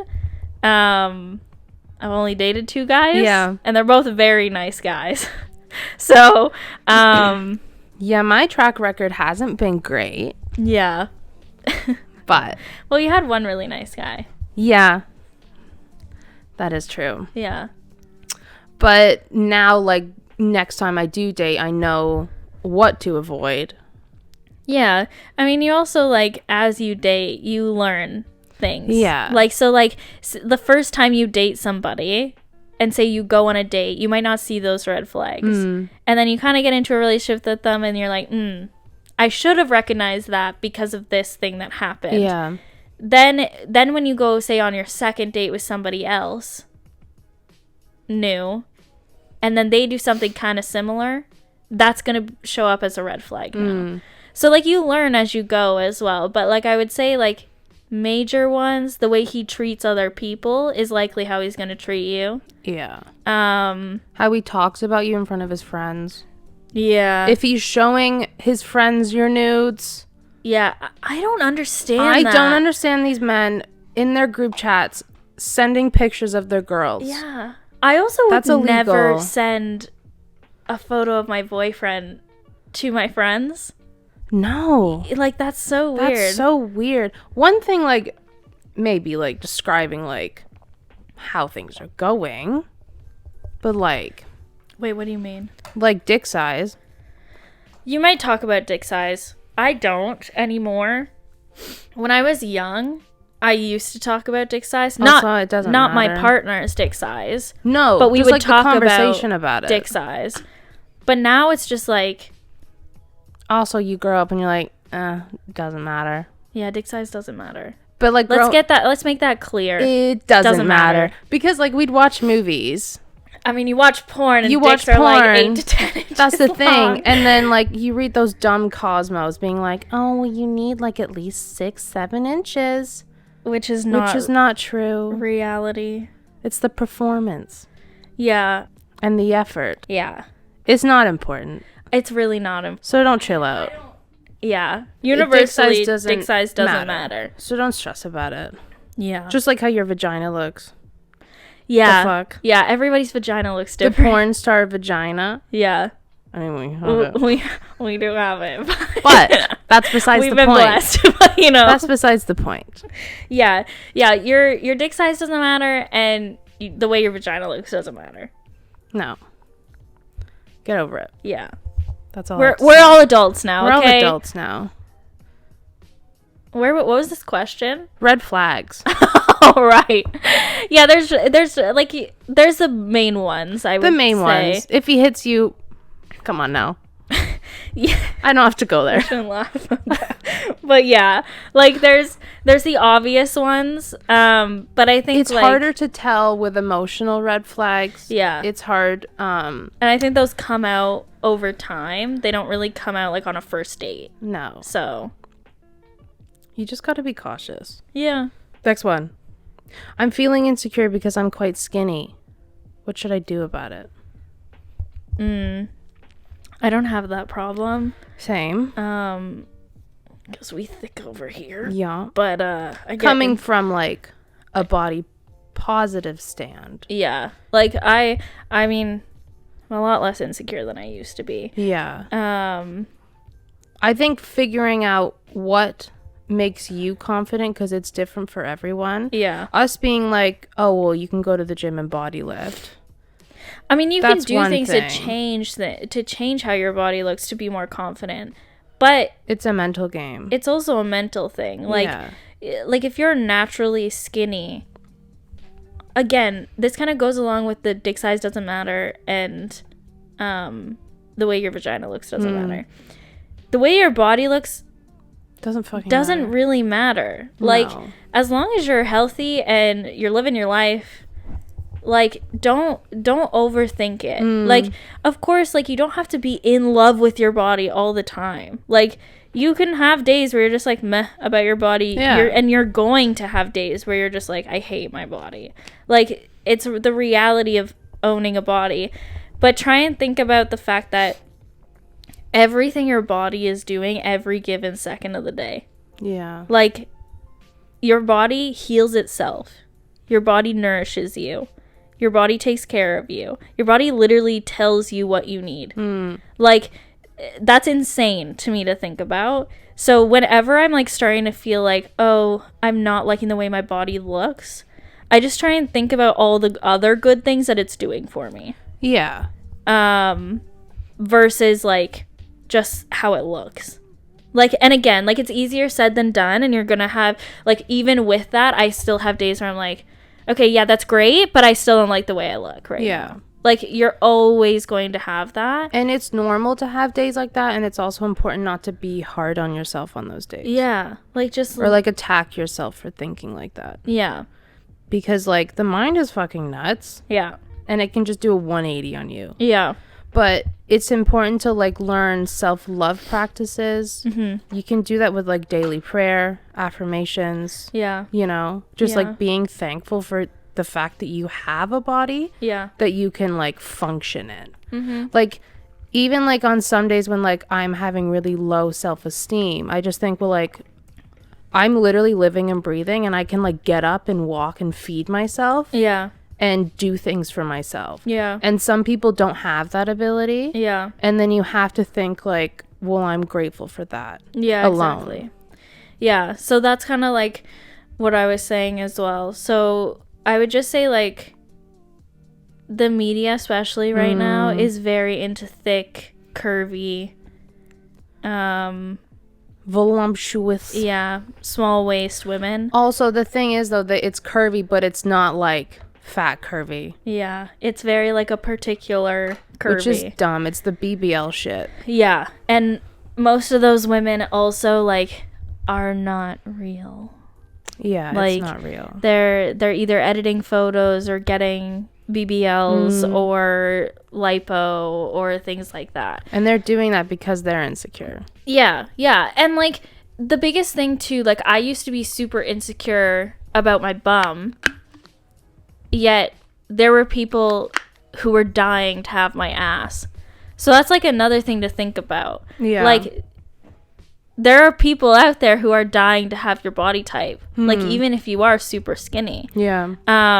There's people who want that body. And, like, whether you're attracted to girls or to guys or to they, thems, to anybody, there's going to be people who are interested in the way you look and like you the way you are. Yeah, you're not everyone's cup of tea, and that shouldn't matter. And that doesn't matter, because there are people that you are their cup of tea. Yeah. And they're going to drink from that cup as much as they can. Exactly. So you just have to, like, when it comes to other people, you shouldn't really care, like, what other people think. Like obviously, like, I won't want to look nice for my boyfriend. Like, there's a level of that. Like, I mean, that's why I get dressed up sometimes, and that's why I have lingerie and things like that. Like, not only do I want to, like, look nice for him, but there's a part of me that makes me feel confident and to do that, so I do that. Yeah. There's also lots of times where I'm wearing oversized clothes and no makeup, and I haven't brushed my hair in 3 days, and he sees me like that. Yeah. Does he not find me attractive on those days? No. Like, he still knows what I look like, so, like, you know, like, you just have to take it with a grain of salt those days that you're not feeling too confident. But things that will help along the way, like we said, like, not necessarily looking at it as like a surface value thing, looking deeper as to what your body can actually do for you. To be honest, like, now, like, even though I do weightlift for the aesthetic of it, there is a part of me that also likes to weightlift for my health, and it makes me feel strong to do that. Like, it makes me feel strong to be able to lift things, and I love that feeling. And it makes me feel good about myself. So, like, or, like, even things like, try and think about, like, oh, if you're a creative person, you use your hands to create things. So be thankful for your body and your hands that can create things and stuff like that. Just kind of that. Like, self-love practices, daily affirmations, prayer, things like that help. When I first started working out, this sounds super cliche, but I literally would look in the mirror every morning and be like, yeah, you're hot, you're strong, your body's healthy, let's get a move on for the day. Like, just like that small little thing. And I don't say it out loud, but I'd say it in my head. But, like, I would do that, and I'd be like, yeah, bitch, I'm fucking hot shit, let's go lift, let's go eat, let's go do what we need to do to get the day going. Like, things like that. And like, you literally just have to kind of fake it till you make it. Because your words eventually become a reality if you continuously say them. It's like negative thoughts. If you're constantly thinking, oh, I'm ugly, I'm fat, I'm this, I'm that, you're making that your reality every single day. That's why sometimes it's so difficult to have conversations with pessimistic people, because that's their mindset 24/7. And then it also brings you down to their level. So you just have to, like, even following creators that are body positive is a huge one. Not necessarily like fat, like body positive. That's a whole movement as well. But just like, even like, if you're feeling really skinny, you can follow creators that are incredibly skinny as well. And they have, like, personal goals as well. Also, like, people who shame you for feeling insecure because you're skinny is bullshit. It's like, so fucking dumb. Like, or like, for example, like I get insecure about my boob size, right? Because to me, they're too small, right? I'm allowed to feel that way, even though there's people with smaller boobs than me. Because it's not about you. It's about me. Like, the reason I feel that way is it's about me. Like, I don't think your boobs should be different. Exactly. I don't think somebody else, like, somebody who has smaller boobs should have bigger boobs. I don't think that. It's a personal thing. So, like, somebody who is very, like, overweight or something, they'll feel a certain way about their body. Maybe they're insecure about that. Somebody who has, like, say, a wider bottom but a smaller top might feel insecure about that. And you being skinny will likely feel insecure about that sometimes. And that's okay. Like, people shouldn't shame you for feeling insecure about certain parts of you. That's the thing. And even just, like, saying to someone, oh, well, you don't have to worry about that because you're skinny. Yeah. Even just that word alone is a trigger for them. Yeah. And it can mean something completely different to that person. Yeah. That's the same as like a fat person. The word fat is not necessarily negative to that person. It could be also positive to another person. Yeah. It's just the way that they interpret their body. Yeah. Like, there's this girl, her name's Ava. She's a creator in Toronto. Mm-hmm. Her account's called Ava's Body. She's on TikTok and on Instagram. Mm-hmm. And she calls it like the fat body movement or something like that. Mm-hmm. And her whole account was just about being confident in your skin. Yeah. Regardless. Yeah. And I think it's amazing. Yeah. Yeah. Like, I think you can literally just, like, you're going to have those days where you're insecure, and, like, me saying the same way, like, her being like, oh, I'm insecure because I'm skinny, that doesn't mean everybody else who's skinny she thinks should be thick or different. Like, she just feels insecure about herself. The same way when we say we're insecure about something, that doesn't mean every other person like that should change it. Yeah. Like, we don't think that when we look at other people. It's a very personal thing, and that doesn't mean that you shouldn't be able to voice that. Yeah. And I also do get it from the other perspective that go because, like, years ago, I felt very, not like sensitive about it, but I was upset when I had friends that would be like, oh, well, I feel so fat today. Like, I look fat. Yeah. And I'm like, well, if I'm bigger than you, how would you perceive me? Yeah. And regardless, it makes you feel shitty. Yeah. Like, regardless. Yeah. But now I'm like, I don't care, because, like, I understand that they're thinking about themselves. Yeah. But you can also think that from their perspective, they could sometimes be like, oh, well, that's hurtful. Yeah. Especially for, like, the fat community, who sometimes feel like that. Yeah.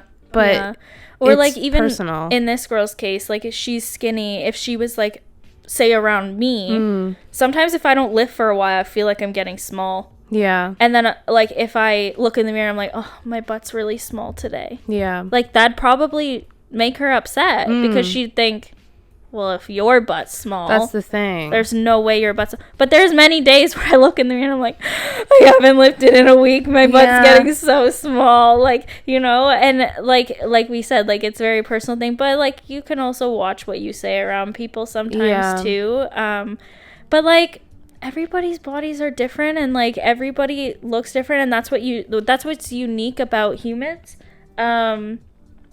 is that we are different, and we all look different. Like, yeah, it'd be boring if we were all the same. Could you imagine? That'd just be weird. We were all the same version of people. Yeah, no, I hate it. No. That's creepy as well. It's very, like, cyborg-like. Yeah. Like, nobody wants to look the same. Nobody should look the same. I mean, there's twins and stuff like that. Like, there's nothing wrong. Look the same. Nothing wrong with twins or anything. Aesthetic, but you know what I mean. Yeah. Like, yeah, you know what I mean. Like, everybody is built differently. Even twins aren't identical. Like, even identical twins are not identical. Yeah. There's always something that kind of sets them apart from each other. So, yeah. Yeah. Personal preference. Yeah. Also, like, people are going to like you no matter what. Like, unless you have a shit personality. Unless you're fucking just shit personality. Then maybe do some inner child work. Yeah. Figure that out. Yeah. But yeah, I can also understand, like, in this day and age, like, everything is run by, like, your first impression usually, I mean, your first impression anyway is how you look. So, like, but, like, specifically online, people get that view of you in such an intense way, because all they can see about you is how you look initially. Yeah, that's why, like, Tinder and dating apps are so trash. Yeah. Yeah. Because they don't actually know you as a person. They're just pictures. Yeah. Yeah. Until you go on dates, of course. Yeah. And dates are fun. But yeah, that's, I think, my 2 cents on that. Yeah. That's a whole thing as well. Yeah. But we have a similar episode that we talked about that. Yeah, our body image episode. Which is, like, episode 3. Yeah, that was pretty early on. Yeah. We talked about that. Is it okay to have sex on your period? Yes. Yeah. You can have sex whenever you want. You can have sex whenever you want. Yeah, like, sex on your period, obviously, like, maybe put a towel down or something. Yeah. And make sure, like, you're both comfortable at the time. Yeah, don't force it on each other. Yeah, don't force it on each other. Like, if you're on your period and you're not really feeling sexy and are just like, I'd rather just cuddle, like, and your boyfriend's kind of like, oh, I don't mind. Still, if you're not feeling comfortable, just say no. Yeah. And then vice versa. Like, if the boyfriend's kind of like, I don't think, like, people should be, like, grossed out by periods or anything, but if he's like, I'm not really feeling it, which is fine, that's also fine.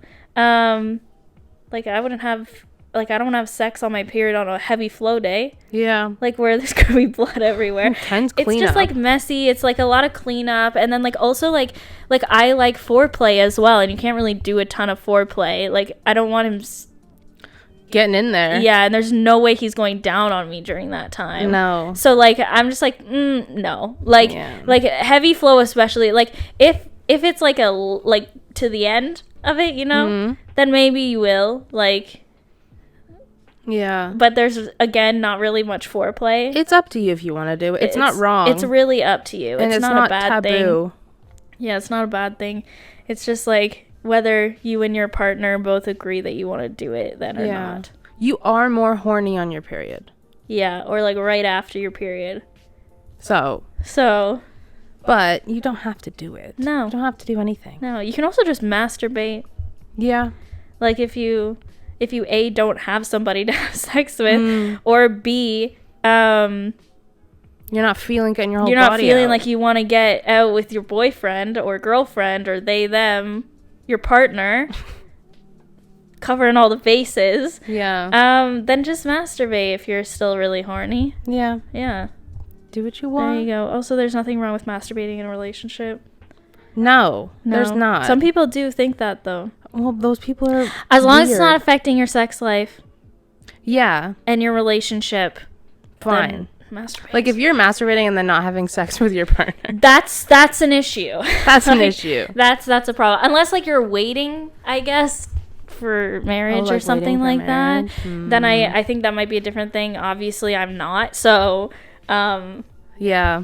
Yeah. Yeah, I'm not really sure what the advice would be there. I don't know that territory. About that one. Yeah, but I just wouldn't wait till marriage personally. But that's your own vibe. What do you think about high school relationships? I'm in one now and I'm about to go off to college, and I don't know if we should break up or not, but I want to try, and so does he.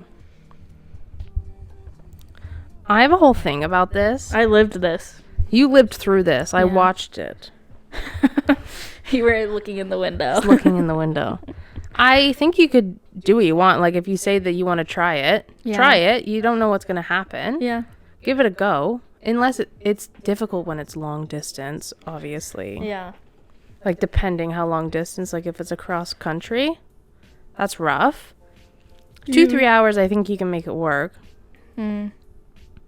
But I do think that you become different people when you go to college. The same person you were when you were 16, 17 is not going to be the same you when you're 21, 22. You either go apart or you grow together. It's just bound to happen. And you become more mature. Emotionally, you become more mature. So, like, I got hair in my mouth. I would give it a try. And see how it goes, but, like, there comes a point when if you're forcing it to happen and it's not natural anymore, then it's probably best to just break up and see other people. Life's too short. Yeah. You know? Yeah. I did this. So, and I lasted, like, our relationship lasted through college, and we dated for a whole other year and a half after I graduated. So yeah, so, like, it worked for me. Will say it was the hardest time in my relationship, in any of my relationships. I've only had 2, but it was the hardest thing I've ever done. Besides the breakup. Yeah. It was the hardest time in our relationship. We were 3.5 hours away from each other. And yeah, it was hard. Yeah. We fought a lot, especially that first year. Once the first year's done, you kind of get a good handle on things. But the first year was very hard. You can try it. Yeah. It takes a special kind of person to do it. And then I did grow. It just was... College wasn't great for me. Yeah. I didn't have, like, the best time in college, mentally, physically. Like, my body was not doing great when I finished college. So I came home, and then the year after that, I think I really grew in that last year. And that's when I decided to move. And then pretty much just, like, after that, we just realized how much we had both grown. Yeah. And, like, we weren't 17 anymore. And your goals in life are kind of different and things like that. But, like, we did it. Like, we did 2 years long distance. And it worked. In our 4.5 years of dating. Yeah. And we were together that whole time. And I don't regret being together that whole time. Yeah. So I think, like, it is possible, obviously. I mean, I did it. So it is possible. I think just... You gotta make it want to work. Yeah, you do have to work at it. Like, it takes a lot of work to do it. Yeah. So if you're willing to put in that work and you really, like, love that person, and that's what you both want, then do that. Yeah. But it also, if it gets to a point where it's not working and you don't want to do that anymore and you're not happy in that, then it's also okay to let go of that. Yeah. And you can still be friends after. I wouldn't say me and my ex are friends, but, like, we're acquaintances. You ended on good terms. We ended on relatively good terms. Yeah. I mean, I was the one that ended it, so it's pretty easy for me to say we ended on good terms. But we've talked since then, not in person, but, like, we've messaged since then, since the breakup, and we're civil. Like, it's not like anything major, you know. It's just like, hey, we're going through a panorama, hope your family's okay. That kind of thing. Like, you know. So yeah, you just kind of grow apart. I think this is what happened with us. But it also, like, there's many people who are high school sweethearts. Yeah. And who last through long distance, who their goals line up after that. They grow together and they last. And they get married and they live not happily ever after. But, you know, essentially. They live a moderate life. They live their lives. And they're happy in their lives for the most part. They're happy enough to stay in it. I'd hope. Unless they're just... Some people stay for the kids. Which is not a good idea. No. But you know what I mean. So, yeah. So it could work and it might not. I think just trying to be realistic of the fact that it might not. Yeah. And it's not going to be easy if it doesn't. I will tell you that. When it didn't, for me, it was very hard. Yeah. Yeah. It was hard to break that off, and especially to be the one doing it. I'm sure it wasn't great from his end either. No, I wouldn't want to be on the receiving end. No, I want to be doing it. Yeah, to be honest, it's definitely probably better, but it wasn't easy being the person doing it either. No. Yeah, it was hard. It was really hard, but it's something that you have to do sometimes, and you also don't want to like, it's worse to stay in it. You don't want to string them along. Yeah.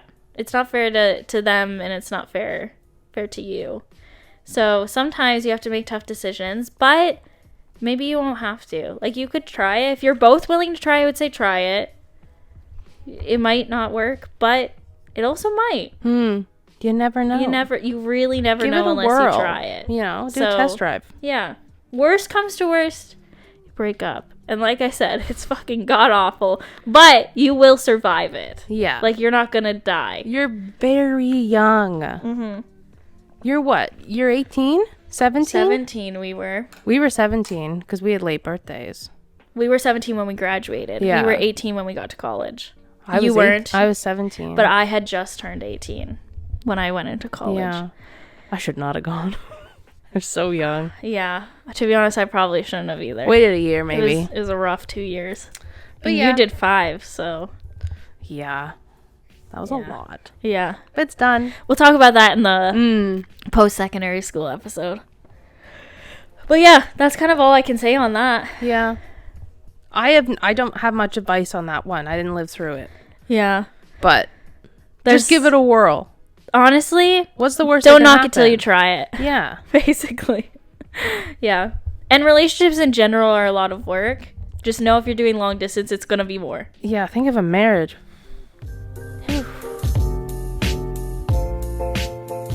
How do I feel confident when I'm naked? You just gotta be naked more. Just gotta be naked. Stare at yourself in the mirror. Yeah. Honestly, just like, I mean, I like masturbation. Yeah. I'm usually pretty fully naked when I masturbate. Yeah. So, sleeping naked. I sleep naked as well most of the time. It's also hot in our house. Yeah. I sleep naked, or I'm just like lacking a lot of clothes when I sleep. So like things like that I feel like helped me over the years. I'm also just like somebody who's very comfortable being naked. Would you be a nudist given the chance? A nudist, maybe not. Go to a nude beach? Yes. Definitely. Yeah. But you wouldn't live in a colony. I don't think I would live in a nudist colony. Colony? No. No. I'd be worried about my feet mainly. Okay. What do you mean, okay? What about your feet? Like if you're walking around with nothing on your feet. Oh. I think you're allowed to wear shoes if you want to wear shoes. Can you? I think so. I don't think it's like a nothing. Yeah. I don't know, though. I've never been a part of one. But yeah, like I would just say, do things that you like doing that make you feel confident, and gradually as you do things and become more confident with yourself, you'll become more confident with yourself naked as well. Yeah, you just gotta start. Yeah. And then like I mean I've been sleeping naked since I was 14, 15. Like, I've been sleeping naked for a long time now, or very close to naked. The only times I don't is when I'm camping because it's too fucking cold. You get bug bites. Not in a tent. I do. You just gotta protect your tent more. So, yeah, but I would say, like, those are my main things. Working out helped a lot because working out gave me a lot of confidence in myself. Yeah. So... working out helped me a lot in gaining confidence in general. And I just look at myself a lot naked. So I take a lot of nudes as well. So that helps confidence. That helps build my confidence a lot too, because I just look at myself nude all the time. Yeah. All the time. Again, it's like self-love practice. Yeah. You just have to love your body. Yeah. Yeah. You only got one. Yeah, you're given one body. You don't really have much of another choice. So you might as well love it rather than hate it. Yeah, it's just so much more effort hating it. Yeah, it drains you as well. So, but yeah, just stare at yourself. Yeah, just stare at yourself naked, be naked more, masturbate. Yeah. All that jazz. All the fun stuff, really. All the fun stuff. Yeah. Walk around naked. Yeah. Okay, last one. I don't orgasm during sex. Is that normal? Any tips? This makes me sad. Anybody it is who quite doesn't sad. orgasm during sex makes me sad. The baseline is you have to figure out what you like and what you don't like and what works for you. 100%. Because if you're having sex with your partner and you're not having an orgasm at the least, you need to figure out what you like and communicate with that partner. Yeah. Like, your partner should be doing stuff to help, but they can only do so much. They can't feel what you're feeling. Yeah. Especially if you're having sex with the opposite sex. Because they have no idea what it feels like to have a vagina. They don't. I mean, unless they're trans or something like that. Then that's different. But if we're talking about the general cis man. Yes. They have no idea, and they don't, like, with an orgasm for a guy is easier. Like, you do the same movement, and you go for it. And then it comes. The vagina. The vagina is a bit more complex. Yeah. So you do have to kind of do a little bit more work on it. And, like, to be honest, for the general cis man, you can do research as well. You can. It's not that difficult. Yeah. I know men who do research. So yeah. You can do that through porn. Yeah. Even though porn's fake. Yeah, porn, I mean, there are things in porn that you can do, but also... You could look at, like, the POV ones. Don't expect yourself to live up to that standard. You're no porn star. Yeah, but you can, like, learn stuff from that, and then, like, just, like, masturbate and figure out what feels good for you and when you are orgasming, and then... like, are you orgasming from clit stimulation? Are you orgasming from penetration? Are you orgasming from both? Like, do you orgasm when both are happening at the same time? Or do you orgasm when like one is happening and then you quickly switch to another? Like, there's lots of options, really. Also, if it's a problem in your relationship, just ask each other. Just communicate. Literally just communicate. Yeah. How about we try this? Yeah. Do you like this? Is this working for you? Yeah. And during sex. Yeah. Check in. Which even I've had to get better at. Yeah. Like, communicating, like, yes, this feels good. Keep doing that. Have a safe word. Yes. Yeah. All that. Or, like, literally just asking for things. Like, if you're in the middle of sex, like, say, like, you're masturbating and you, like... Say you're really into, like, choking or something, okay? And you're masturbating. I mean, you can choke yourself a little bit, but it's not as fun when you choke yourself, is it? But, like, say that that's something that you want to try and you're excited to try, and it does turn you on to do that. If you're having sex with your partner, just be like, can you just choke me a little? Yeah. Like, just try it a little bit. Don't just take his hand and go straight for it. He's probably going to be very alarmed. Also, if it's the opposite and the guy wants to try it, do not go into choker. Just ask. Just be like, hey, can I just try choking you a little bit? And you can ask her maybe in the moment, but maybe ask her before you go into it, or like say, next time we have sex, do you mind if I try this? Like, just a little forewarning. You can ask during. It just might be a bit more unpredictable on how he or she responds to it. Yeah, but like, you know, try new things. Figure out what works for you and what doesn't. And I just can't imagine going many, many times without orgasming. That is unfortunate. That's so unfortunate. And usually, obviously, like unless you're going to do like foreplay and stuff afterwards, most often the female, if it's a heterosexual relationship, the female kind of has to orgasm first. Sometimes you orgasm together, and that's real great and real nice, but that's very rare. Yeah. It's not common with most people. Like, how often have you orgasmed at the same time as your...